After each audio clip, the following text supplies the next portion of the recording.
Bien, bonsoir et bonsoir à tous. Donc, très heureux d'être là avec Jean-Georges, avec Martin, avec Daniel et Thierry. On a fait beaucoup de réunions ensemble déjà, je pense. Si on les met bout à bout, il y a quelques années de coopération. Alors donc moi, je suis corse, comme l'a précisé Jean-Georges. J'ai été élu pendant 11 ans à la collectivité territoriale de Corse, entre 87, 88 et 98. Et j'ai été une première fois député européen de 2009 à 2014. Et je suis à nouveau député européen depuis 2019, donc jusqu'à 2024.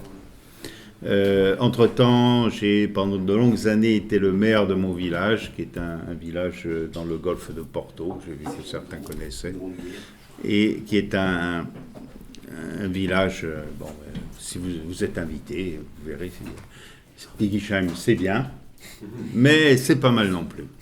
C'est pas mal non plus. Bien, donc ceci étant dit, moi j'ai adhéré à un mouvement qui s'appelait l'UPC dans les années 75, au moment où en Corse se passaient des événements qui ont un peu défrayé la chronique, puisque c'était ce qu'on appelait les événements d'Aléria.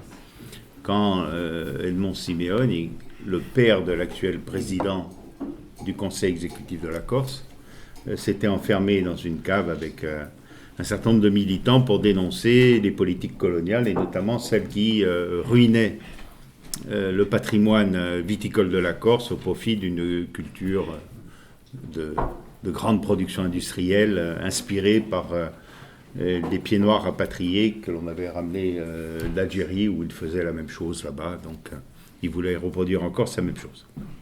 Et depuis, disons, il y a, donc ça fait bientôt 50 ans, de toute façon ça a commencé un peu avant, il y a un mouvement politique qui est monté en puissance, et d'abord dans l'opposition revendicative, puis en 1981, cette opposition revendicative qui était sous Giscard, frappée d'une très forte répression, a permis d'obtenir de l'élection de François Mitterrand le statut particulier de la Corse, tel qu'il existe, et qui est une brèche malgré tout dans la Constitution française, puisque la Constitution française, bien plus tard, je crois que c'est en 2008, a inclus les collectivités à statut spécifique dans la constitution des collectivités qui peuvent avoir cours en France. En France, il y a des départements, il y a des communes, il y a des départements, il y a des régions, et il y a des collectivités à statut spécifique. Puis il y a des DOM et puis il y a des TOM. Mais les collectivités à statut spécifique, c'est pour donner un nom générique à ce qui était le statut de la Corse. Mais ce qui est intéressant, c'est que cela donne un cadre constitutionnel qui peut intéresser l'Alsace, puisque la collectivité à statut spécifique, me semble-t-il, en Alsace, au Pays Basque, en Catalogne, peut-être même en Bretagne, même si le territoire est beaucoup plus grand et qu'elle a une région par elle-même. Mais partout où nous sommes privés d'une région par nous-mêmes, il est intéressant d'arriver à une collectivité à statut spécifique, parce que c'est quand même un espace institutionnel dans lequel, d'abord, ils ne sont pas nés par hasard, ils sont justifiés par le fait que c'est la reconnaissance de la langue corse, de l'insularité de la Corse, de l'histoire particulière de la Corse, etc., qui fait qu'il y a une collectivité à statut spécifique. Donc, ça vaut quand même reconnaissance d'un fait générateur d'une différenciation entre ce qui est le territoire de la Corse et le reste du territoire de la France.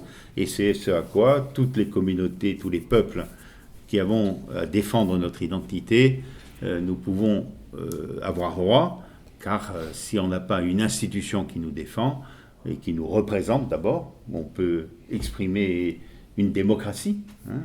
L'Assemblée de Corse, pas toujours le prix Nobel, mais bon, les débats qui s'y déroulent, c'est des débats qui sont générés par les besoins de la Corse et qui sont débattus par des élus de la Corse. Voilà. Déjà, avoir ce niveau de représentation, c'est quelque chose de vital. C'est ce qu'on vous avait supprimé en créant le Grand Est, puisque la région Alsace, c'était l'endroit où bons élus, mauvais élus peut-être, mais de toute façon, des Alsaciens élus par les Alsaciens débattaient des problèmes de l'Alsace et faisaient vivre la réalité de l'Alsace dans l'espace institutionnel français. Avec la réforme de Manuel Valls, on a vu que tout cela ne pesait pas lourd vis-à-vis de la technocratie qui poursuit un projet séculaire qui est de faire disparaître toute forme d'identité dans les territoires, en Alsace comme en Corse. Ils y arrivent plus ou moins bien, ils ont plus ou moins de répression politique pour y arriver, mais de toute façon les structures sont en place et c'est à ça que tend l'État français et c'est à ça qu'il nous faut résister. Hein.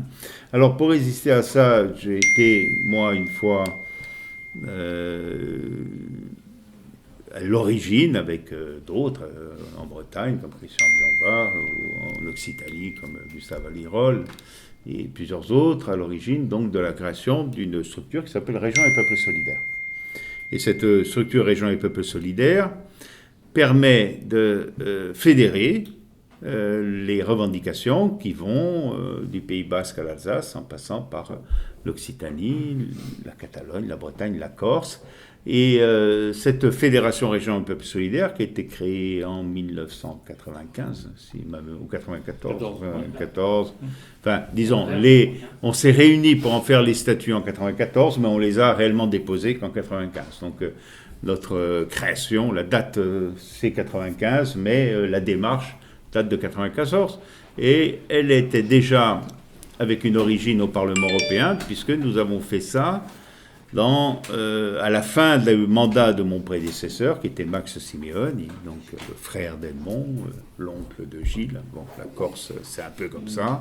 Hein, et donc Max Simeoni, qui était un député européen de 89 à 94, et qui déjà, à l'époque, avait été élu dans une entente avec les Verts qui était conduit par Antoine Wechter, que vous connaissez probablement.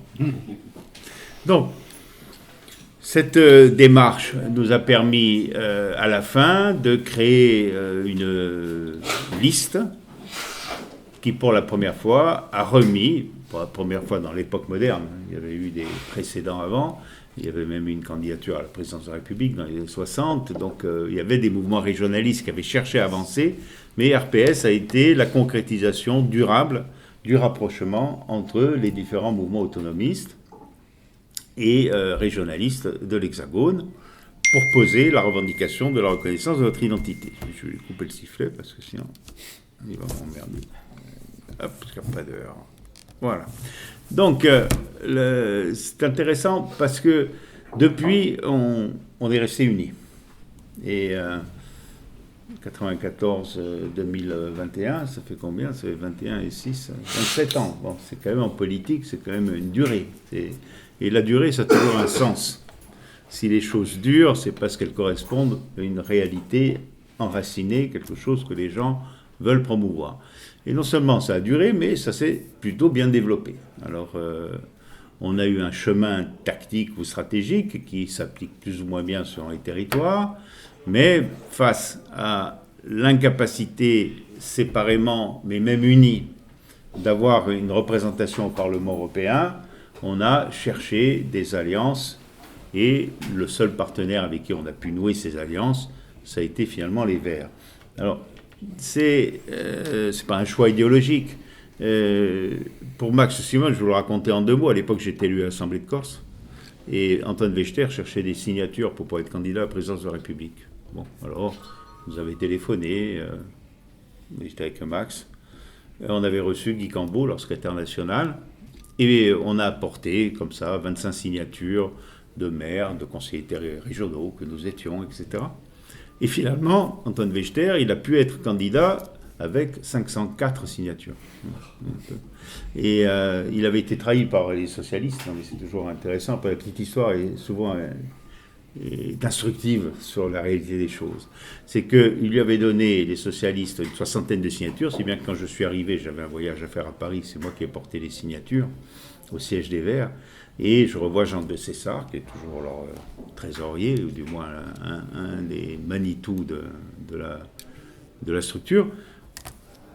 Ah, ben c'est gentil, on les prend, mais on n'a pas besoin, parce qu'avec le Parti socialiste, on a négocié 60 signatures. Sauf que les 60 signatures, ils les avaient données aux deux. Ils les avaient données à Wechter, et puis ils les avaient données aussi à Mitterrand. Sauf que Mitterrand, il avait 20 000 signatures, donc quand on avait annulé 60, il ne s'en est même pas aperçu. Tandis que les Verts, on leur a annulé 60 signatures, et s'ils n'avaient pas eu les 24 signatures de Corse, c'est pas 504 qu'ils étaient, mais 480. S'ils étaient 480, Wechter n'était pas candidat à la présidentielle, donc il n'y avait pas 10 élus Verts ensuite au Parlement européen. Vous voyez.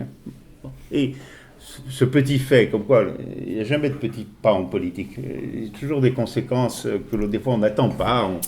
On pensait avoir fait un cours blanc, quoi. C'est-à-dire on s'est fatigué pour rien, puis à la fin on ne s'était pas fatigué pour rien. On s'est fatigué puisque la discussion, bon, ils ont dit, bien normal qu'on vous propose une place sur notre liste. Max était troisième, je crois, de la liste. Il a été élu. Voilà. Et en 1994, au bout de son mandat, donc d'abord un mandat européen, c'est bien sûr une visibilité. On porte un message au sein d'un hémicycle. On a une visibilité en Corse, mais on a commencé à avoir un peu de visibilité dans l'Hexagone. Et ensuite, c'est aussi des moyens. Je viens ici, bon, vous direz en Alsace, c'est plus facile parce qu'il y a la session de Strasbourg en ce moment, mais je peux aller partout. Le Parlement européen et le faisait pour Max et le fait pour moi. Il y a des moyens, on a organisé l'actuelle mobilisation pour que vivent nos langues a été organisée à partir du Parlement européen avec les moyens dont je dispose en tant que député européen. Voilà, donc c'est des moyens, c'est une visibilité, c'est une place différente au sein de notre alliance européenne qui s'appelle l'Alliance libre européenne, qui a été fondée bien avant RPS, fondée aux années 80, qui existe depuis qu'il existe un Parlement européen, c'est-à-dire la première... parce qu'avant, il n'y avait pas de Parlement élu au Parlement européen. Il y avait une structure intergouvernementale qui était la structure européenne. Et donc, en 1979, il y a eu un député flamand de la Vox Unie, qui s'appelait M. Copiters, qui a été élu. Puis après, l'Espagne a adhéré, donc les Catalans sont arrivés, les Basques sont arrivés, puis la Grande-Bretagne a adhéré, donc les Écossais, etc. Et dans cet ensemble, nous... les petits partis de l'Hexagone, on était vraiment les tout petits poussets. Quand on peut avoir un député européen, bon, ben voilà, le groupe, au lieu de faire 10, il fait 11, et c'est important pour tout le monde. Hein. Donc, ça nous a permis aussi donc, de faire remonter dans ce mouvement européen mieux, y être mieux représenté, mieux entendu, mieux soutenu. Et en 1994, à la fin du mandat de Max, avec les quelques moyens qu'on avait accumulés, on a fait une liste qu'on a appelée Régions et Peuples Solidaires. Max la conduisait, c'était le Simeone, c'était quand même le seul nom que l'on avait à la disposition, dont on pouvait penser que presque tout le monde dans l'Hexagone l'avait entendu au moins une fois, hein, surtout à la télé. au moins à la télé, donc voilà, bon, on l'a mis en avant. Et puis numéro 2 un breton, si ma mémoire est bonne, numéro 3 un catalan, il y avait un alsacien, c'était l'UPA. L'Union du peuple alsacien, et je pense que c'est Martin qui était candidat. Hein. Et avant Martin, du temps donc de Copiter, c'était Motion-Ross. Ah oui, Motion-Ross, ouais. Donc, on a fait du chemin depuis. Hein, on a fait du chemin. Donc, et cette fédération a gardé son nom de liste pour se former en parti politique. Et ce parti politique, aujourd'hui, donc 25 ans plus tard, il a pu avoir à 2 reprises, par le truchement à nouveau d'un accord avec les Verts, un député européen, puisque je l'ai été une première fois de 2009 à 2014. On s'est fait bananer en 2014, on ne s'est pas découragé, du coup on est revenu en 2019. Voilà. Un peu de continuité, il faut tenir bon, il y a des moments où ça marche moins bien, mais bon, il faut tenir bon. Et à partir de 2009, la fédération s'est quand même pas mal développée. Bon. Entre-temps, elle a aussi aidé ses partis membres à évoluer. Parfois, c'était difficile et compliqué. Je pense à la Catalogne, où il y a eu des conflits entre les partis, quand ils se sont séparés, remis ensemble. Enfin, toujours le fait d'être dans une fédération, ça limite les excès des rivalités, tu vois. Voilà. Ça oblige les gens à se parler, ça évite que les choses aillent trop loin et que on se sépare inutilement. Bon, on ne cherche pas à comprendre qui a raison, qui a tort. On cherche à garder un peu notre force. En Alsace, je crois qu'on a aidé l'évolution d'Outserland, puis je me souviens que j'ai connu Jean-Georges à Mulhouse, à l'université d'été que Dany avait organisé à la Force du Poignet de 2006. 2006, hein, à Mulhouse. Hein, on avait organisé une université d'été. Et finalement, cette université d'été qui est notre événement annuel, et auquel je vous engage à participer si vous avez l'occasion, on en a eu une très sympathique à Célestat, hein, il n'y a pas si longtemps, il y a 3 ans, 4 ans. 2017. 2017. Bon, ça noue des liens, ça échange des expériences, et les expériences, c'est toujours enrichissant. Et puis, on a des intervenants, donc il y a des éclairages, il y a des débats de fond, et on pose un certain nombre de choses. Et en 2009, avec nos partenaires, on a été un peu plus loin. C'est-à-dire qu'après mon élection au Parlement européen, on a négocié la possibilité pour certaines de nos organisations, là où c'était possible, malheureusement d'Alsace, ça a toujours été très compliqué avec les Verts. Très, très compliqué. Ils sont même infernaux, à vrai dire. Mais ceci étant, ailleurs, ça s'est passé un peu mieux. Donc il y a pu y avoir des élus occitans en Provence, en Auvergne, pas Languedoc, mais en Midi-Pyrénées, hein, en Aquitaine aussi, en Bretagne. Non, ou en Bretagne, non. Il y avait déjà eu l'accord avant. Mais en Corse, on n'a pas besoin des Verts, on les avait sans eux. Mais les Occitans, ils avaient besoin de trouver ces accords pour passer.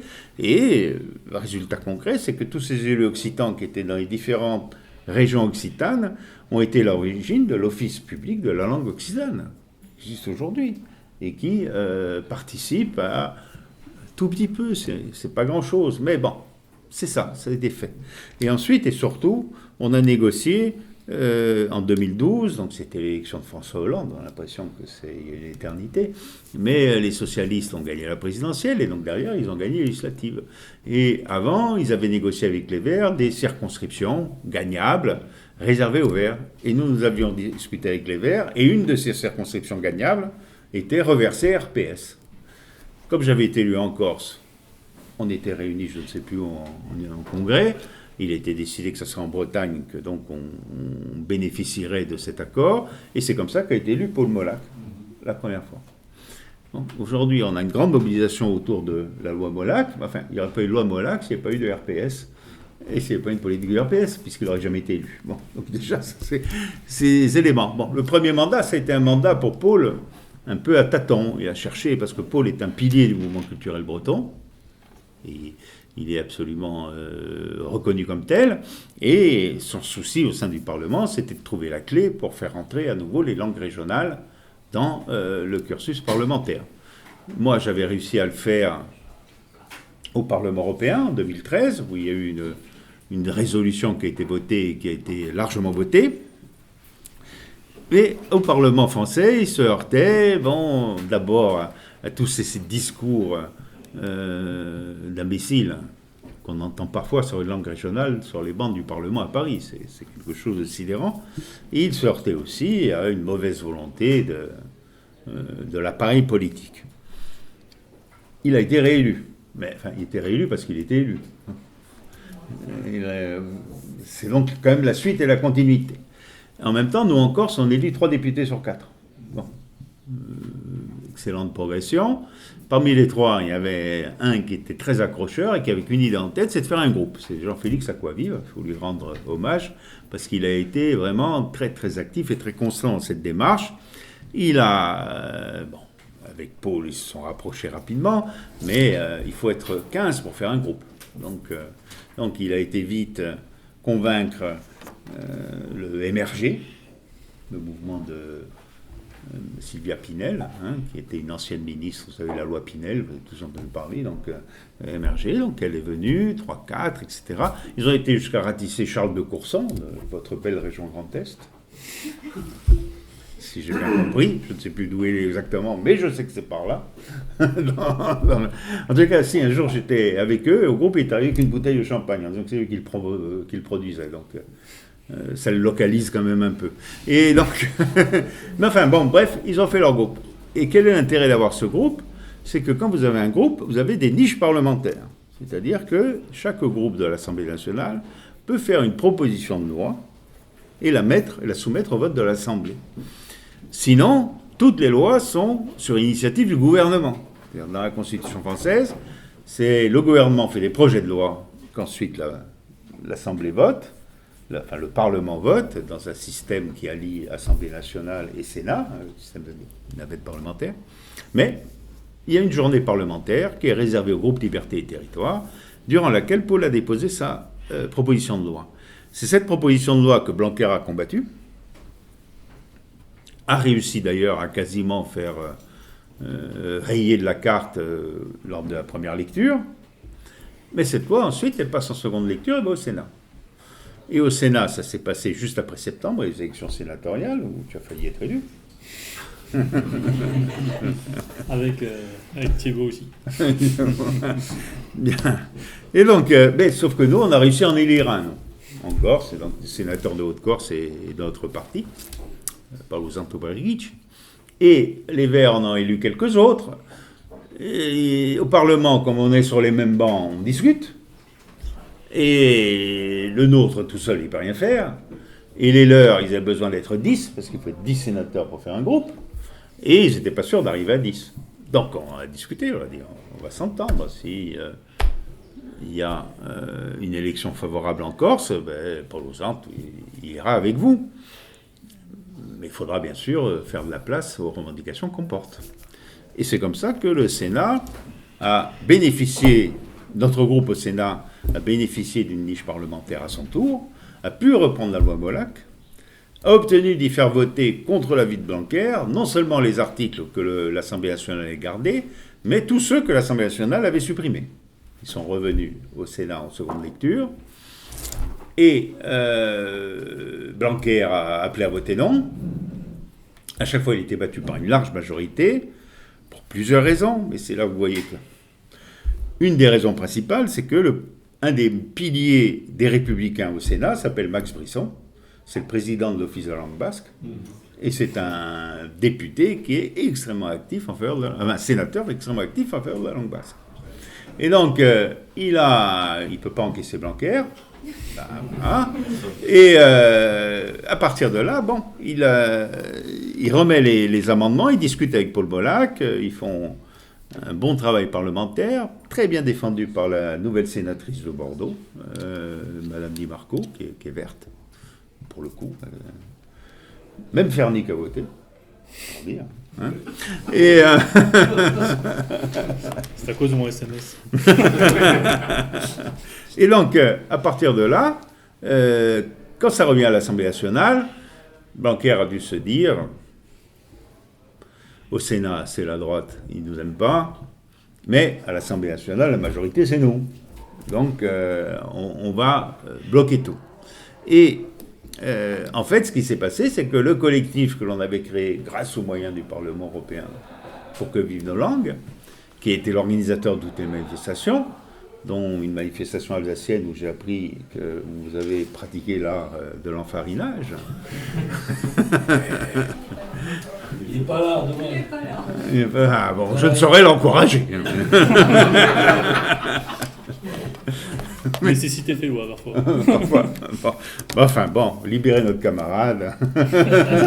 On est tous là, on le défend. Hein. Bon, alors, donc, ce jeu associatif, notamment en Fröhlich, en Alsace, le public et surtout le monde associatif des calendrettes en Occitanie, parce que bon, les gros gisements de députés ne sont pas en Corse. Hein. De toute façon, en Corse, ils votaient tous. Donc, c'était gagné, mais c'est 4. 4, on ne fait pas passer une loi. Hein. Les gros gisements de députés, c'est l'Occitanie, c'est la Bretagne, c'est l'Alsace. Hein. Voilà, c'est là que... Et donc là, la pression des associations a fait que tous ces députés ont senti, parce que malgré tout, les élections approchent, et donc ils ont senti que quand même, il fallait bien qu'ils défendent leurs administrés et l'identité de leur territoire. Et Blanquer, il s'est trouvé comme un con avec une majorité contre lui, et y compris au sein de son propre groupe. C'est un grand succès politique. Enfin, mesurons-le, c'est un grand succès politique de faire échouer un ministre aussi combatif. Parce que s'il y en a un qui ne peut pas nous voir, c'est lui. Hein. Alors Voilà. Là, on a affaire à l'adversaire total. Et donc, il a été mis en échec, et il avait réagi en organisant, parce que l'affaire du Conseil constitutionnel, elle est cousue de fil blanc. Ils se sont téléphonés, et puis après s'être téléphonés, ils ont fait semblant de poser le recours par je ne sais plus quel article sur le financement des écoles associatives, et le Conseil constitutionnel a annulé les articles sur l'enseignement immersif comme il voulait. Mais malgré tout, si on regarde ce parcours, on voit que on était dans les oubliettes, en gros. Aujourd'hui, c'est eux qui sont dans le retranchement. Bon, ils sont dans la citadelle, hein. Ils ont se tiré le pont-levis, il va falloir faire le siège pendant un certain temps. Mais c'est quand même eux qui sont assiégés. Hein. Ils ont tué une citadelle. Voilà, ils sont fermés dans la citadelle, voilà, mais on va les faire sortir. Voilà, donc ça c'est la chanson. Donc, voilà, donc je fais un peu ce parcours, mais c'est pour dire que l'action politique, d'abord il faut la mesurer sur le temps long. Il ne faut pas se décourager. Parce que des fois on a des hauts, parfois on a des bas, mais on pose une question qui est fondamentale, qui est l'avenir de notre peuple, de notre culture, de nos territoires. C'est des choses qui sont aujourd'hui en jeu et en cause par l'évolution du monde d'abord. Le monde est de moins en moins rural. Nos langues étaient protégées par la ruralité. En Corse, on parlait dans les villages, mais maintenant les villages, je ne sais plus ni bon, les villages sont vides. C'est pas là, on ne va pas réussir comme ça. Il y en a qui ont montré le chemin, notamment bretons et basques, avec l'enseignement immersif. Ils ont montré qu'on pouvait faire que des enfants dont les parents ne parlaient ni basque ni breton apprennent et deviennent des locuteurs naturels du basque et du breton par une méthode d'enseignement immersif, ce qui est quand même, ça on le constate, sur des échantillons de 4000 élèves par territoire. Donc on le constate, on le vérifie, ils ont d'excellents résultats scolaires. Je pense que c'est une des raisons aussi de l'acharnement de Blanquer, parce qu'il voit bien que l'enseignement que l'on propose a plus de performance que l'enseignement monolingue que l'éducation nationale s'obstine à développer. Voilà, donc on est dans une phase où l'adversaire est puissant, nous avons des moyens de nous exprimer, ce sont des élections, les élections régionales, les élections départementales de la collectivité européenne d'Alsace, c'est ça son nom exact. Et cette collectivité, il faut y faire entendre la voix de l'autonomie. Alors, est-ce que vous arriverez à ce coup-là? Je l'espère, moi je vais vous y aider autant que je peux. Mais je vais vous dire, la dernière campagne où Gilles Siméon a quand même fait au second tour 56% des voix, ce qui est quand même pas rien. Premier tour, on a fait 43. Au second tour, 56. Et comme la campagne était très courte, c'était en décembre 2017, comme la campagne était très courte, il ne pouvait pas aller sur tous les territoires. Et moi, le territoire où j'ai ma commune, c'est quand même un territoire un peu excentré. Il n'arrivait pas à le mettre sur son trajet. Donc l'équipe de campagne s'est réunie et c'est son père qui est venu. Donc c'était la dernière acte de campagne d'Edmond. Il est venu dans la région faire la tournée, Marignan, Naïve, Isaac, Sinac, Aude, fini à Lausanne, voilà. Donc on l'a accompagné toute la journée. Et Marignan, je le rencontre, il raconte, quand on a commencé avec mon frère Max, on était là, on disait qu'est-ce qu'on peut faire pour se faire connaître. On écoute bien la méthode parce que la visibilité c'est toujours important. Alors encore, vous savez, il y a quand même une tradition, pas recommandable, mais il y a une sorte de tropisme à alimenter le code électoral français qui est très très important. Vous savez que 80% des contentieux électoraux en France, c'est la Corse. Hein. Et on a à peu près tout inventé. Les fausses urnes, les urnes à double fond, à triple fond.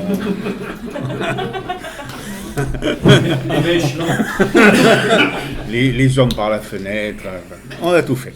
Et donc, il y avait donc comme ça 2 élections qui avaient été annulées suite à une plainte d'électeurs ou de candidats battus et les contents d'avoir été volés. Et donc, c'était une canavaglia, un altro Ipetralba. Et donc, ils ont cette idée, ils disent, écoute, pour se faire connaître, on va se présenter, il y a 2 élections partielles qui arrivaient le même dimanche, et Max se présente à Pietralba, et Edmond se présente à Canavaggia. Ils font, bon, c'est des régions qu'ils connaissaient, bon, parce on se connaît tous en Corse, mais ce n'était pas du tout leur région. Ils étaient médecins à Bastia, l'un et l'autre, ils sont originaires d'une autre région de Corse, qui s'appelle le Niolo, ou d'un village qui s'appelle l'Ozzi. Ils n'avaient vraiment rien à voir avec Canavaggia et Pietralba, tu vois. Si bien que, et comme en plus, c'était après une annulation qui avait quand même un peu de tension sur le terrain, et qu'il n'y avait pas beaucoup de voix qui échappaient.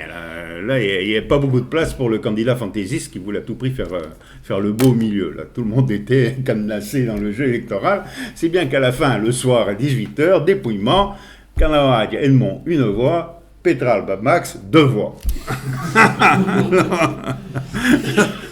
Rentre à Bastia, puis rue de Bastia, Edmond raconte qu'il rencontre le sous-préfet, puisqu'à l'époque, avec une préfecture à Ajaccio, il rencontre le sous-préfet, et qui lui dit, monsieur le docteur, vous avez fait l'élection, j'ai vu vos résultats, vous avez une belle marge de progression.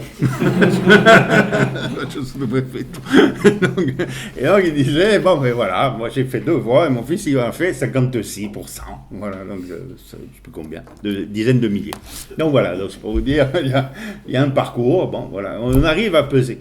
Donc bon, tout ça c'est aussi pour se détendre quand on fait de la politique, il faut bien, c'est pas toujours facile, mais bon, il faut tenir. Il faut être sûr de sa foi, de sa conviction, de la cause que l'on défend. Et à mon avis, celle que vous défendez crève des yeux. Imaginez qu'il peut y avoir un avenir qui se construit en commun entre les Ardennes et Colmar. Enfin, c'est quelque chose qui me... Je ne sais pas de la tête de qui ça peut sortir. Ça. Valls, oui, il doit être capable, parce que je crois qu'en ce moment il est capable de tout. Mais bon, donc tout ça, l'Alsace, c'est naturel, elle est une région de tradition germanique, elle a toute sa place en Europe, elle construit son avenir dans le bassin rhénan, elle ne le construit pas dans le massif des Ardennes. C'est des choses tellement simples et évidentes qu'on s'étonne de devoir les expliquer. C'est quand même terrible. Donc, ça, c'est des socles solides. Et je pense que les Alsaciens, qui ont une histoire longue et difficile, mais qui ont une identité forte et réelle, hein, je veux dire, j'ai le souvenir des réunions RPS avec Martin Hell, l'identité alsacienne, elle existait. Ah, elle ne risquait pas de passer inaperçue, elle était là, elle était affirmée haut et fort, et je crois que c'est la fierté d'être alsacien qui va faire que les Alsaciens finalement se reconnaîtront dans le message politique, comme j'espère en Corse. Nous avons réussi, j'espère que ce sera durable. On a une élection comme vous le 20 juin. J'étais en tournée hier, c'était une très belle tournée, donc je suis confiant, mais on verra bien ce que ça donne. Et de toute façon, il n'y a pas d'issue. La France est un système qui correspondait aux nécessités de l'histoire du XIXe et du XXe siècle. Ce qui correspond aux nécessités de l'histoire du XXIe ou du XXIe siècle, c'est l'Europe. Un État, qu'est-ce qu'on lui demande? On lui demande de donner à ses populations de la prospérité économique et de la sécurité extérieure, je veux dire. Voilà, faire en sorte de résister aux agressions et de se défendre sur la scène internationale. Bon, ça, c'était à la portée de la France du XXe siècle. Ce n'est plus à la portée de la France du XXIe siècle, enfin même pas à la portée de l'Allemagne, hein, et encore moins à la portée de Malte. Hein. Il faut faire reculer les navires turcs des eaux chypriotes. Il y a combien? Il y a 8 mois. 10 mois, hein? 10 mois. Ben, il faut l'Europe. Hein. Pourquoi? Parce que la Turquie, 80% de son commerce extérieur, c'est l'Europe. Et que donc si l'Europe commence à dire, et on l'a dit avec pas grand-chose, on a dit attention, on va taper avec la règle sur les doigts. Hein. Ça a été homéopathique. Hein, mais dès que le mot de sanction est prononcé vis-à-vis de la Turquie, je veux dire, même Erdogan, il comprend qu'il va avoir de grosses difficultés. Et donc, voilà. Et que, voilà. Donc, la France toute seule, je veux dire, je pense qu'Erdogan y rigole. Malte, il s'en fout. Mais l'Europe, il ne peut pas. Parce que s'il perd 80% de son commerce extérieur dans un engrenage de sanctions qui va toujours crescendo, eh bien, c'est lui qui est le genou à terre. C'est pas l'Union européenne. Voilà. Donc, l'entité qui est capable d'assurer cette fonction essentielle, qui est la sécurité et la prospérité des populations qui en dépendent, c'est l'Europe. C'est plus la France, c'est plus l'Italie, c'est plus l'Espagne. C'est comme ça. Et dans cette Europe, elle a un demi-siècle, et c'est une construction qui a vocation à durer encore 1, 2, 3, 4, 5 demi-siècles. Donc, une construction, on ne peut pas la rigidifier. On ne peut pas dire la France va rester jacobine ad aeternam. Et le couple franco-allemand, menez tout le monde à la baguette sans discussion. Tout ça va évoluer, tout ça va bouger. Ce qui va rester, c'est les identités profondes des peuples européens. Ça va rester parce qu'il n'y a pas de raison que ça bouge. Il n'y a pas de raison que ça bouge. On peut être... L'Europe représente déjà des Bulgares et des Irlandais qui, à mon avis, ne parleront jamais la même langue. Hein. Ça n'arrivera pas. Donc, l'Europe, elle peut continuer à représenter une diversité de plus en plus forte. Et d'autant plus quand cette diversité vous rapproche d'autres identités qui ne sont pas loin, puisqu'elles sont de l'autre côté du Rhin. Donc, si c'était comme les Basques, je dirais, une identité qui est très locale et qui a peu de passerelles. Voilà, et tout, ils ont le sud, donc ils y trouvent intérêt. Mais, enfin, quand même, disposer d'une passerelle vers l'ensemble des populations germaniques pour ceux qui vivent en Alsace, enfin, c'est une nécessité vitale. C'est un besoin basique. C'est un besoin basique. Pour ne pas se transformer en Finistère. Ouais. Enfin, donc, nous en Corse, pareil, le Corse nous donne accès à toutes les langues romanes. Le français, en gros, on dit que dans le monde, c'est 250 millions de locuteurs. Entre l'espagnol, l'italien, le français, on doit faire le 1,5 milliard. C'est quand même autre chose. C'est notre façon de se développer, de se faire. Donc, on détient, à mon avis, à la fois une identité qui est fermement enracinée, dont le développement est l'intérêt manifeste des populations concernées. Et si les populations concernées y trouvent son compte, eh bien, l'ensemble européen y trouvera son compte. Parce que si l'Alsace est plus riche et se développe mieux grâce à son identité, eh bien, c'est au bénéfice de l'ensemble. Si elle s'appauvrit, c'est au détriment de l'ensemble. Il n'y a personne qui trouve son intérêt. Voilà, c'est ça un peu qu'il faut faire comprendre aux gens, c'est des évidences. Quand on les explique entre nous, puis quand on veut les expliquer aux gens, eux, ils ne les pressentent pas comme ça, parce qu'ils sont imprégnés d'un discours dominant, reliés par leurs élus, qui en ce domaine sont parfois concernants. Mais je vous rassure, les élus corses, avant qu'on les ramène à la maison, gentiment, ils étaient concernants aussi. Hein. Je pense que le discours va trouver sa place ici. Voilà, je vous ai embêté assez longtemps. Merci. Merci François. Je pense que c'est important, ça permet quand même de resituer le cadre, et notamment peut-être ce que vous avez peut-être en partie découvert, c'est quand même l'histoire de Régions et Peuples Solidaires. J'aurais quand même complété avec une chose, notamment le fait qu'en 2015, vous vous rappelez en 2014 et en 2015, vous vous rappelez de cette mobilisation contre la disparition de l'Alsace, et le fait qu'on a voulu monter une liste régionale. Et je pense que si on a réussi à la monter et à payer finalement la propagande électorale pour pouvoir se présenter à cette élection, c'est aussi grâce à Régions Peuples Solidaires qu'ils avaient fait à l'époque une subvention de 20 000 euros, et qui a également, je pense, est également bien investi, puisque après on s'est présenté aux élections législatives. Et là aussi, c'est important de savoir, c'est que pour toucher le financement public des partis politiques, qui nous permet ensuite de travailler, de nous présenter aux élections, de développer notre mouvement, il faut être présent dans plus de 50 circonscriptions et y dépasser les 1%. Et le fait que Unsoland a pu se structurer en 2015 a permis de présenter 15 candidats, enfin de couvrir les 15 circonscriptions en 2017, ce qui a profité également à toute la fédération, puisque depuis ce moment-là, on s'est retrouvé finalement indépendant des Verts, puisqu'on a présenté finalement notre association de financement, constituée principalement de partis autonomistes, régionalistes au sens large du terme, ce qui fait qu'aujourd'hui, Régions et Peuples Solidaires est indépendants financièrement. Et après ça, on a continué à construire dans cette direction-là. Il y a ce groupe qui s'est créé à l'Assemblée nationale, qu'a évoqué François, le fait que d'autres députés se rattachent, et finalement l'impression qu'on a, c'est que depuis la création de Région et Peuple Solidaire, on a toujours progressé. On n'a quasiment jamais vraiment régressé. Et bien au contraire, cette progression s'accentue ces dernières années. Même si, comme tu disais tout à l'heure, ils sont retranchés dans la citadelle, maintenant ils sont retranchés. Avant, ils étaient dehors, ils faisaient la loi. Maintenant, ils comprennent que le vent est en train de tourner. Et surtout, un des enseignements du vote de la Molac, c'est quand même qu'on a l'opinion publique avec nous. C'est qu'aujourd'hui, même si tu es contre les rangs régionales, en tant que député, tu réfléchis à 2 fois avant de le dire.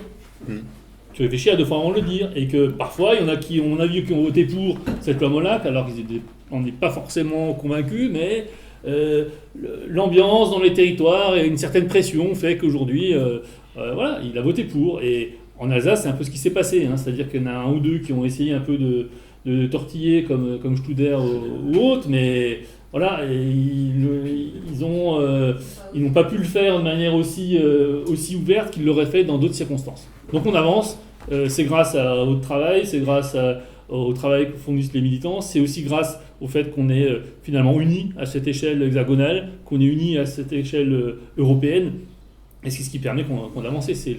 Là, c'est vraiment le principe de l'unité dans la diversité, et puis surtout faire en sorte que face à finalement un système qui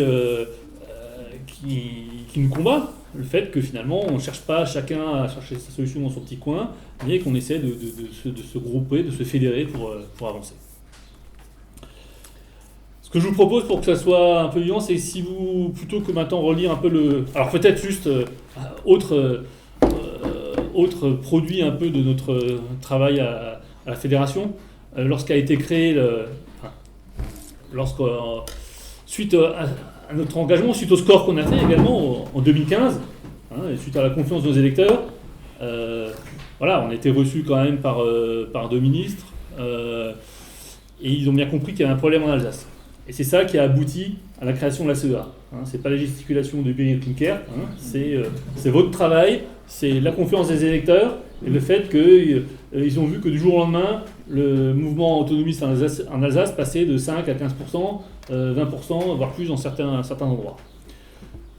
Lorsqu'ils ont évoqué l'idée de créer une collectivité Alsace, on a rédigé finalement ce projet de proposition de loi qui dirait en fait quel est notre idéal pour l'Alsace en termes d'institution. Mais on n'a pas fait que ça.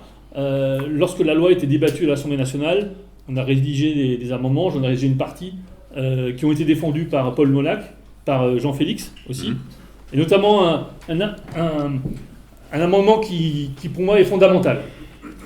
François l'a dit en filigrane tout à l'heure, mais je vois que tu en reparles après, mais le fait qu'on définisse et qu'on demande la reconnaissance du peuple alsacien. C'est un amendement que j'avais rédigé en disant que l'Assemblée nationale reconnaît l'existence du peuple alsacien et ses droits finalement imprescriptibles à assurer la pérennité de sa langue, de sa culture et de finalement plus ou moins pouvoir décider de lui-même. Et cette étape-là, à mon avis, est importante, est indispensable pour expliquer pourquoi on fait tout ça. On ne fait pas tout ça parce qu'on veut être plus riche, on ne fait pas tout ça parce que on est un territoire sans identité particulière qui cherche simplement à être en bon terme avec son voisin. Non, on fait ça parce qu'on est un peuple. Voilà. Et les Corses n'ont rien fait d'autre. Et je crois que c'est la première chose que vous avez fait à l'époque dans ton premier mandat, c'est ça ? C'est-à-dire qu'à l'Assemblée de Corse, donc la question centrale, et ça reste celle-là, c'est la reconnaissance du peuple corse. Et c'est ça le point de bras de fer avec l'État. C'est-à-dire que l'État jacobin ne connaît que le peuple français. Et il refuse d'admettre qu'il puisse y avoir des légitimités qui ne soient pas procédant uniquement de la Constitution française et de l'unicité du peuple. D'ailleurs, s'ils ont voté en 92, article 2 de la Constitution sur la langue, le français, la langue de la République, c'est bien pour ça. C'est pour affirmer de façon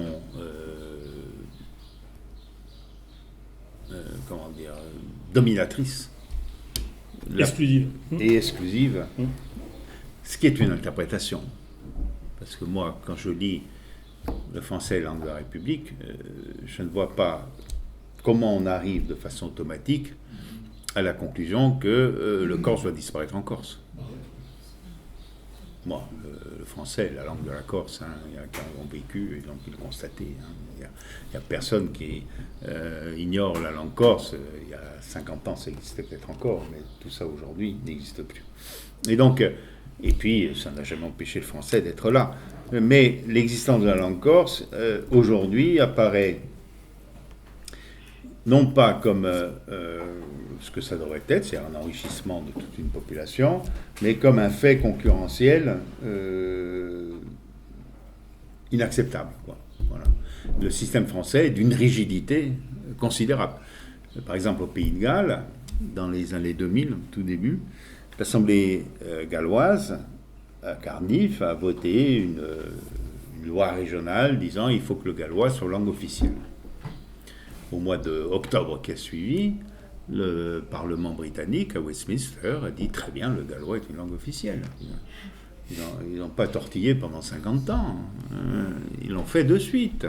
Et ils ne sont pas morts. Hein. Ils sont toujours là. Bon, et là, on est face à une sorte de... Comment dire, c'est très psychologique et c'est presque religieux, quoi. Tu as l'impression de profaner quand tu arrives et que tu dis il faut parler corse. Alors l'Assemblée de Corse, là-dessus, elle était, comme tous les élus, nourrie à ce tabou. Ne parlons pas du peuple corse. Disons, la population corse. Moi, mon père était président de l'Amicale des Corses sur le continent quand j'étais enfant. J'étais gamin. Et il commençait tous ses discours par mes chers compatriotes. Et moi, j'avais 12 ou 13 ans, compatriote, bon, qu'est-ce que ça veut dire, que ça veut pas dire, c'était étrange, mais c'était dans la bouche des gens, commissaires de police, préfet de police, préfet, tout ce que vous voulez, qui participaient à ça. Et en fait, c'était l'expression d'une réalité qu'il existe des compatriotes corses, donc il existe une patrie, donc il existe un peuple. Voilà, c'est ça que ça voulait dire, même si c'était dit sur un ton qui ne voulait rien provoquer. Et par la suite, quand on rentre sur le terrain politique et que l'on dit il faut l'autonomie de la Corse, il faut la reconnaissance du peuple corse, on se heurte à ce moment-là à des forces qui ont été jusqu'à mobiliser des répressions armées et jusqu'à mobiliser aussi des barbouzes. Hein. J'ai fait partie d'un parti dont de nombreux cadres ont été plastiqués par des gens qui sortaient des couloirs de la préfecture. Et Max Siberni en particulier. Donc, et face à ça, donc, c'est arc-bouté, manifestation, et puis à un moment donné, il y a la recherche par Mitterrand d'une solution politique, puis par Jox, et c'est Jox qui introduit l'idée, peuple corse, composante du peuple français. Ça vaut ce que ça vaut, mais c'était un effort, c'était en tous les cas un concept qui permettait d'instruire l'idée de la différence, donc on l'a soutenu. Mais pour obtenir ça, il a fallu avant obtenir un vote des Corses, et donc en 88, à l'Assemblée de Corse, il y a une session qui a duré toute une nuit, toute une nuit blanche là-dessus, qui a adopté une motion sur l'existence du peuple corse. Voilà. L'Assemblée de Corse a affirmé l'existence du peuple corse, Corse d'origine et Corse d'adoption, etc., etc. Donc, ce texte de cette motion, qui a été pesé pendant des heures et des heures, négocié entre le patriarche de la droite, c'était Jean-Paul de Rogazé, et les représentants du mouvement nationalisme, et nous étions 6 sur 60, nous étions une minorité d'élus, 3 de mon mouvement et 3 du mouvement proche du FLN. Et donc cette négociation a été longue, mais elle a accouché d'un texte d'un vote unanime. Et ça, c'était un acte fondateur. C'est-à-dire qu'à un moment donné, tu as une date qui restera dans l'histoire de la Corse, qui est 1988. Les Corses ont, à travers leurs représentants élus, affirmé l'existence du peuple corse. Bon. Et à partir de là, il y avait un effort de Jox, et cet effort était déjà censuré par le Conseil constitutionnel. Mais ça a été voté. Donc, pour nous, il en reste quelque chose. Et on va continuer, et on continue. Et aujourd'hui, alors, qu'est-ce qu'on nous disait à l'époque ? Ah bon, vous êtes bien gentil, mais enfin, vous êtes minoritaire. La majorité ne le demande pas. Bon. Puis le jour où vous êtes majoritaire, ils vous disent c'est non quand même. Hein, je veux dire. Le problème qu'ils ont, c'est comment ils vont dire non. Bon, si vous êtes minoritaire, ils le disent, et si vous êtes majoritaire, ils le disent quand même. Hein. Macron, il a exprimé ça en termes élégants quand il est venu. Donc quand Gilles a été élu avec 56% des voix, malgré tout, c'est dit, il y aura une petite ouverture malgré tout. Bon, donc ça s'est passé en décembre 2017, et donc en février 2018, Macron vient en Corse, choisit son bon instant, c'était le 6 février, le jour anniversaire de la mort du préfet Rignac. Il vient accompagné de Jean-Pierre Chevènement, Milou Zoukari, et qu'est-ce qu'il dit? Il dit, bon, il y a les élus locaux, c'est vous, et les élus nationaux, c'est nous. Donc, ceux qui décident, c'est nous. Vous faites 56% des voix, mais c'est rien. Vous êtes un élu local, vous êtes comme le maire de Nichem, pas plus. C'est ça le fond du discours. Et c'est depuis, Gilles est obligé de batailler. Et aujourd'hui, si vous voulez, vous êtes dans une situation où l'État fait ouvertement campagne contre nous. Il mobilise des crédits, il les promet à l'opposant, qui reçoit un ministre toutes les 3 semaines, etc., etc. Le message passé à travers lui, c'est... Pour tous les maires corses, il y a beaucoup de communes en Corse, il y a 360 communes, on va dire, pour 300 000 habitants, c'est beaucoup. Beaucoup. Et donc, à tous les maires corses, le message c'est, donc ces communes sont toutes très pauvres, par définition, puisqu'elles sont toutes petites. Et donc le message c'est, si vous voulez de l'argent de l'État, il faut voter contre Gilles Simeoni. Voilà ce que ça veut dire. Le discours, il est rodé, il est porté par le préfet lui-même. Ils perdront quand même. On va gagner l'élection quand même. Mais, et pour vous dire qu'ils sont très acharnés. Mais, on se dit que si on tient une mandature, 2 mandatures, 3 mandatures, 20 ans, à un moment donné, il va bien falloir qu'ils ouvrent la discussion. Et puis, les gens vont l'exiger de plus en plus fortement. Donc, il va y avoir une demande. Et voilà, c'est ce chemin-là qu'il faut construire. Mais c'est pas parce qu'on a gagné l'élection qu'on a gagné le match. Hein. Et c'est pas parce qu'on l'a pas gagné qu'on l'a perdu. On l'a perdu, voilà. Non, ce qui est important, c'est s'inscrire dans la durée, la détermination, et puis surtout, ça veut bien pouvoir formuler quel est le sens de notre action, quels sont les fondements. Hein, c'est ce que tu disais tout à l'heure, la reconnaissance du peuple. Qu'est-ce qu'un peuple? Pourquoi est-ce que nous nous battons? Quelles sont nos motivations? Et au final, je pense que si maintenant j'en parle de l'Alsace, notre première victoire, c'est quand même que maintenant, 6 ans après cette fameuse loi et cette fameuse réforme, on n'a jamais autant parlé d'Alsace à une élection départementale ou régionale. Ils sont tous plus alsaciens qu'alsaciens. Et ça, c'est la première victoire qui est gagnée, c'est la victoire de l'opinion. Maintenant, la seconde victoire, ça sera consolider électoralement ce qu'on a fait pour que les gens qui ont voté pour nous, que ça dépasse le simple vote, mais qui comprennent profondément le sens de notre action, comprennent que oui, on a un peuple, oui, on se bat finalement pour une langue, pour une culture, pour une démocratie, une vraie démocratie, une démocratie qui soit également directe. Et je suis persuadé que, et je le vois, tous ceux qui une fois ont compris ce message-là n'ont jamais fait demi-tour. Enfin, moi je connais personne qui est passé de autonomiste à jacobin. Par contre, j'en connais dans l'autre sens, beaucoup. Pourquoi? Parce qu'une fois qu'on a goûté à la liberté, à la responsabilité, et qu'on a vu ce que ça nous apportait, même en termes de développement, pour que ce soit une structure ou une personne, on ne fait plus jamais marche arrière. Voilà. Et donc je pense que c'est ça le message qu'il faut passer, et celui qu'on doit intégrer, qu'on doit réussir à faire comprendre à nos électeurs. Ce que je vous propose peut-être, c'est de profiter de la présence de François, si vous avez des questions à lui poser. Ce sera plus intéressant que maintenant relire en détail notre projet. C'est plus intéressant, je pense, d'échanger un peu les expériences et puis entre l'Alsace, la Corse et puis comment on voit chacun les choses. Oui, François, où on est l'enseignement du Corse? Mais l'enseignement, oui. Disons, l'enseignement du Corse dans les années 80, il a fait une fausse route. C'est-à-dire que les militants étaient persuadés que le chemin à suivre, c'était Ursu Bartuti, donc le Corse pour tous, et donc c'était l'éducation nationale.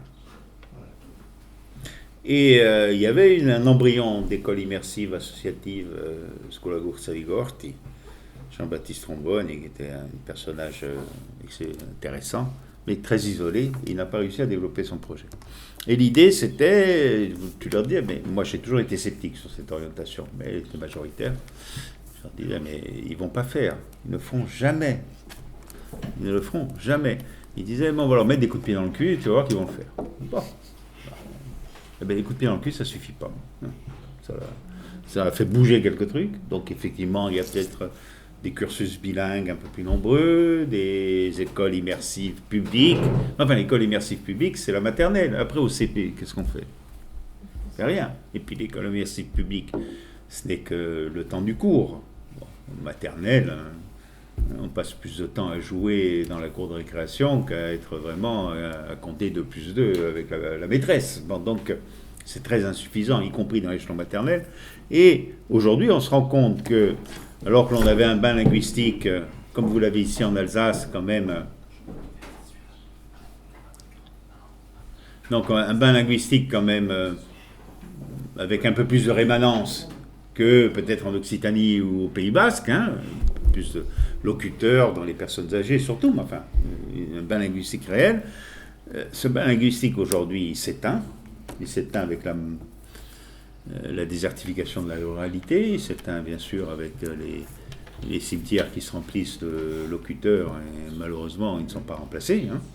Et on se pose la question de savoir si dans 20 ans, on aura la ressource humaine pour faire au moins le minimum, c'est-à-dire avoir des journalistes qui parlent à la radio, des commentateurs qui passent à la télé, des enseignants qui font le minimum de sensibilisation en option, enfin voilà, est-ce qu'on aura la ressource humaine?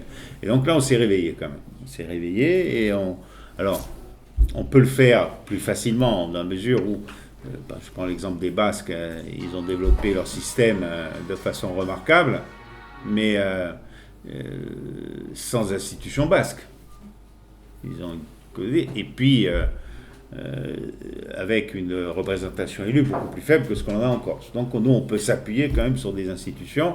Donc on démarre avec la commune de Bastia, dont le maire est un militant nationaliste, à la commune de Bigoulia, qui est une des grosses communes du sud de Bastia, dont le maire est aussi nationaliste, donc c'est plus facile, ils mettent les écoles à disposition, les ATSEM, les crédits, bon voilà, donc on va, je pense, y arriver, quoique c'est pas si simple, mais la censure de la loi Molek, voilà, ça va être un rapport de force permanent, hein. Il va falloir défendre, heureusement qu'on fait les manifestations qui ont été faites l'autre jour, heureusement qu'on les fait, pour les tenir un peu sur la réserve par rapport à... parce que Blanquer, il a commencé à dire, j'étais en Bretagne quand il a dit, bon, mais il va falloir quand même que Diwan il s'adapte à la décision de la Constitution. Ça veut dire qu'il faut qu'il disparaisse. Parce que si on applique les décisions telles qu'ils l'ont rendues, Diwan, CSK, tout ça doit disparaître, puisque ça devient cette filière bilingue qui, au mieux, fait des locuteurs passifs, au mieux. Et encore, quand l'éducation nationale, il met du sien. Bon, l'enseignante est très bien, elle tombe enceinte, celle qui la remplace, c'est la femme d'un gendarme. À tous les coups, c'est comme ça. Et voilà, et puis c'est organisé, c'est pas... elle n'arrive pas là par hasard, elle arrive là pour casser un cycle. Et puis quand des enfants sortent du premier niveau qui passent au second, on se débrouille qu'au second niveau, l'enseignante soit incapable de continuer. Voilà. Tout est fait pour casser la chaîne et la volonté des parents. Mais là, bon...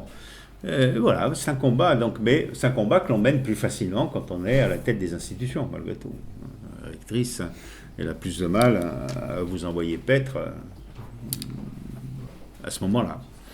Voilà, donc alors la langue corse maintenant, à quel point les locuteurs se raréfient, sont minoritaires, d'abord parce que il y a une forte progression de la population qui se fait pour l'essentiel par des apports halogènes, donc s'il n'y a pas un système éducatif où ils peuvent s'immerger et faire en sorte que la langue, peut-être pas la leur directement, parce que quand on a un certain âge, on ne devient pas facilement corsophone, mais au moins celle de leurs enfants, etc. Le fil de langue va se perdre, va se noyer dans cet afflux. Et ensuite, parce que l'éducation nationale ne produit aucun corsophone. Après, vous avez une poignée d'entre eux qui, à force de volonté, finissent par devenir des militants de la langue et malgré tout font quelque chose à la fac. Mais ce n'est pas ça qui va réintroduire la langue dans le tissu quotidien de la vie quotidienne. Hein. C'est pas possible. Donc voilà, donc on s'est lancé, on fera donc les premières années pour avoir l'agrément. Et je pense qu'en quelques années, on va pouvoir mailler tout le territoire, faire des collèges, faire des lycées. On s'y attelle, cette fois on s'y attelle pour de bon. Mais au début, c'était une décision politique. On disait, c'est l'éducation nationale qui doit... Bon, il n'y a pas de tradition en Corse d'enseignement privé, tu vois. Pourquoi ? Donc, je sais pas, il y a un peu d'enseignement confessionnel. Il y a une école catholique à Ajaccio, il y en a une à Bastia. Mais associatif ? Il n'y en avait pas. Et il n'y avait pas d'habitude. Tu vois, les Basques et les Bretons avaient cet avantage d'être familiers de l'enseignement confessionnel. Donc de dire les enfants ne vont pas forcément à l'éducation nationale. Tandis qu'en Corse, en plus avec cette magie de la promotion par le fonctionnariat, par le diplôme, etc., l'éducation nationale apparaissait comme une réalité incontournable. Et donc, l'idée des militants, c'est de dire c'est l'éducation nationale qui doit être suffisamment mise sous pression pour assurer l'enseignement de la langue corse. Sauf que c'est des mastodontes, tu ne les mets jamais sous pression. Oui. Quel bilan est-ce que vous pourriez tirer des années à la collectivité territoriale de Corse, des années qui viennent de s'écouler? Le dernier mandat ? Oui. Ou depuis le début ? Depuis qu'elle existe. Vous avez pris le pouvoir. Mais avant déjà, moi, les années où j'y étais, bon, par exemple, il y avait, ils n'étaient pas majoritaires, mais on a essayé d'appuyer des idées. Bon, on a créé une compagnie aérienne. Il existe une compagnie qui s'appelle Air Corse, qui a été créée par l'Assemblée de Corse, et qui aujourd'hui a 800 emplois. Bon, c'est pas rien. Pour la Corse, c'est beaucoup. Et qui gère tous les transports aériens entre la Corse et le continent. S'il n'y avait pas eu l'Assemblée de Corse, ne serait-ce que l'institution, bon, après il a fallu trouver une majorité pour accepter de voter le capital, d'aller chercher des partenaires, faire une SEM, etc. Mais c'était fait. Donc il y a déjà assuré un bilan. Le fait que l'institution existe et que tu y sois actif, même si tu es dans l'opposition, tu vas trouver des gens qui vont quand même t'écouter, tu vas quand même faire avancer des choses. Ensuite, depuis que nous y sommes, donc nous on est rentré là-dedans avec une revendication qui était la suppression des départements. On disait, sur une île de 300 000 habitants, en gros les deux départements ont été créés en 1975. En 1975, il y avait les événements d'Alire qui ont été une secousse considérable où l'État français a eu un peu peur de comment ça s'était passé. Et pour consolider ses soutiens, en Corse, il y a un système binaire, claniste, hein, je veux dire, vous êtes à Corté, vous avez vos partiton et vos partités. Le gros parti, le petit parti. Et ça dépend de qui gagne l'élection. Celui qui gagne l'élection, c'est lui le partiton et l'autre le partité. Vous voyez, c'est un peu donc il y a toujours un système binaire à deux, les jacobistes et les rocazéristes, les Tutsis et les Hutus. Hein. Si je résume.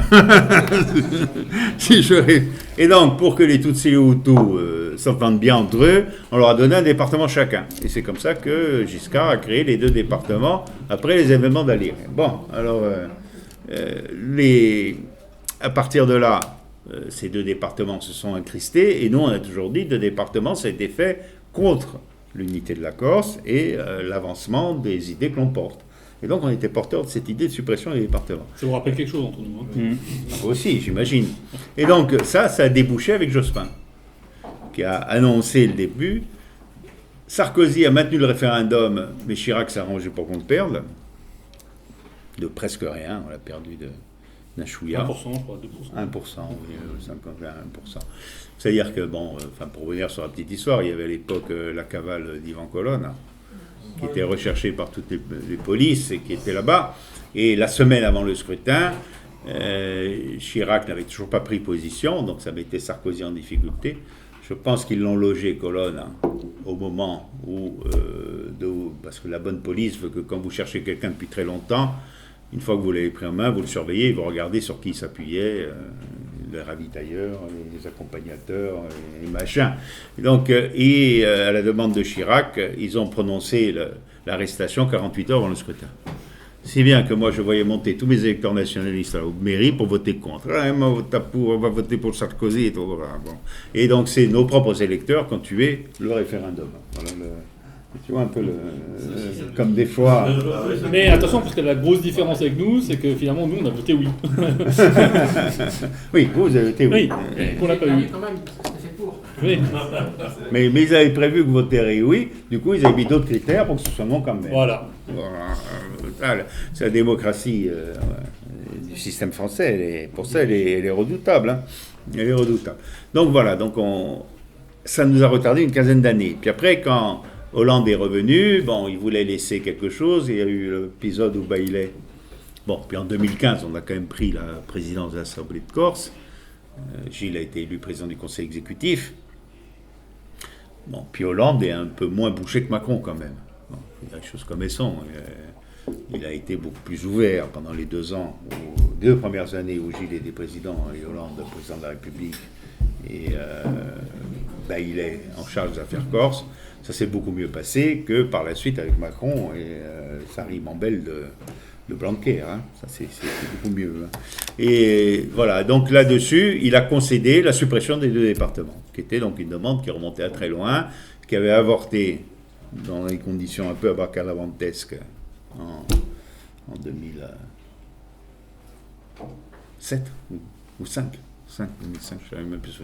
Enfin, depuis ce référendum, j'ai changé d'idée. Hein. Les référendums, il faut arrêter d'en faire. On les perd tous. Il faut arrêter. Vous avez perdu le vôtre, on a perdu le nôtre. Non, on l'a gagné, mais on l'a perdu. Oui, d'accord. Regarde, les Britanniques, Brexit, non, il faut arrêter les référendums. Ça suffit. Hein, voilà, bon, enfin bref, c'est la partie. Donc voilà, donc la fin des départements, c'est une revendication. Alors, ça cassait donc le système des pouvoirs que malgré tout, c'est beaucoup reconstitué autour des communautés de communes, où malgré tout, ils restent maîtres du jeu. Ils ont une vieille pratique de l'entente illicite. Donc, ils s'entendent contre nous. C'est la base. Mais malgré tout, ça concentre et ça permet de faire des politiques qui sont beaucoup plus cohérentes. C'est-à-dire, par exemple, la politique du logement. Je prends le transport, c'est pas bon. Transport, ben voilà. Les transports étaient organisés en Corse du Sud, assez bien, par le département de la Corse du Sud. En Haute-Corse, c'était n'importe quoi. C'était rien, c'était tout, c'était bonne franquette, et puis avec de l'argent détourné, enfin, c'était vraiment n'importe quoi. Bon, vous en faites qu'un, vous l'organisez sur la base de celui qui marche. Voilà, donc vous avez quelques politiques comme ça qui ont été quand même... Alors, maintenant, vous avez cette période qui est une période critique, qui est la fusion. Parce que bon, vous avez un directeur des routes en Haute-Corse, un directeur des routes en Corse du Sud, et vous avez un directeur des routes à la région Corse. À la fin, quand il n'y a plus qu'une collectivité, il n'y aura plus qu'un seul directeur des routes. Donc vous allez avoir 2 qui vont être en grève. Voilà, c'est comme ça. Ça vaut pour le tourisme, ça vaut pour les routes, ça vaut pour tout et pour rien. Donc il y a un moment donné où, au moins dans l'encadrement, il y a une effervescence. Bon, évidemment, les cantonniers, ils ont leurs kilomètres de route. Eux, ça ne leur change rien. Mais dans les instances dirigeantes, ça crée un remue-ménage, comme en plus c'est des gens qui avaient été tous nommés par nos adversaires politiques, qui n'étaient pas tous de bonne volonté pour que ça marche bien. Bon, il y a eu, et puis c'est un gros vaisseau, quoi. Il y a un paquet de matelots à bord. Hein. Et voilà, donc tout ça n'a pas été simple, donc ça a créé. Et ensuite, quand il est arrivé, Gilles, il a quand même, alors vous aviez le président du Conseil général de la Corse du Sud, Pierre-Jean Lugiani, qui, moi je le revois encore, il était passé au village. Je ne leur laisserai rien. Je vais tout dépenser. Tout, non, rien. Il a recruté 300 types comme ça, ou débotés, au mois d'octobre, quand il allait faire. Il a vendu les 4x4 50 €. Il a vendu tout le matos qu'il avait à l'encan aux uns et aux autres. Et il a fait une obélisque dans la cour de la préfecture, avec le nom de tous les présidents du Conseil général depuis Napoléon. Jusqu'à Pierre-Jean Lugiani. Après, tu arrives que tu te récupères tous ces types qui viennent taper à la porte pour dire quand est-ce que je serai titularisé, qu'il n'y a pas le premier rond. Et ça, c'est l'autre en Haute-Corse, Jacob. Lui, il avait fait pas mal aussi. C'est-à-dire, déjà, il avait été un gros consommateur d'emprunts toxiques. Et puis, à un moment donné, il y a eu une mesure, je ne sais plus, où l'État prenait en charge la restructuration de ses prêts, qui était basée sur le franc suisse, tu sais, c'est pour la plupart. Donc, il disait, voilà, parce que, bon, quand vous avez fait un prêt et que vous devez au prêteur, tout l'espoir qu'il a d'encaisser sur la longue période. C'est-à-dire que si les taux augmentent et qu'il prévoit qu'ils augmentent, il vous demande le paquet complet. Et donc l'État prenait une partie de ses intérêts, enfin il a fait un accord. Jacob a dit non, pas du tout, on va au tribunal. Et donc il a laissé passer la mesure de l'État, et tu te retrouvais avec 100 millions d'empreintes toxiques dans les comptes, avec des taux de l'ordre de 70%. Tu vois, des histoires à dormir debout. On va restructurer. Et ensuite, il y avait dans les comptes un peu plus de 100 millions de dépenses qui étaient non budgétées. C'est-à-dire qu'en gros, la facture était dans le tiroir, mais La recette, c'était pas. la recette n'était pas prévue. Voilà, donc il a fallu quand même... Non. Donc tout ça, c'est compliqué, tu vois. Donc ça a quand même beaucoup chargé Gilles, qui a beaucoup travaillé. Puis bon, il a été confronté aussi à des problèmes, comme les déchets et tout. Mais malgré tout, je vois dans la tournée qu'on a fait hier, on est une communauté de communes de 33 élus. Il y en a bien plus de la moitié qui sont venus aux réunions publiques et qui ont admis. Donc, par exemple, il a fait des règlements d'aide extrêmement précis pour favoriser le logement social, pour favoriser l'aide aux communes, avec des critères vraiment objectifs. Tout le monde te dit, chaque mairie qui a un projet peut y arriver, quoi. Elle est capable d'être aidée. Ça ne peut pas être à la tête du client. Ça sera forcément, si c'est un projet constructif, un projet qui sera aidé. Donc voilà. Donc je pense que c'est sur ce bilan aussi qu'on va gagner. Là, c'est parce que il faut éviter, évidemment, quand tu es nationaliste, tu es plus que d'autres obligé à prendre en charge les intérêts de tous, même ceux qui ne le sont pas. Même ceux qui ne le sont pas. Si on veut qu'ils le deviennent demain. Si on veut qu'ils le deviennent demain. Ou du moins que. Ou qui ne te ça montent se pas, passe bien. ou qui te montent pas sur une guillotine aujourd'hui, tu vois. Voilà.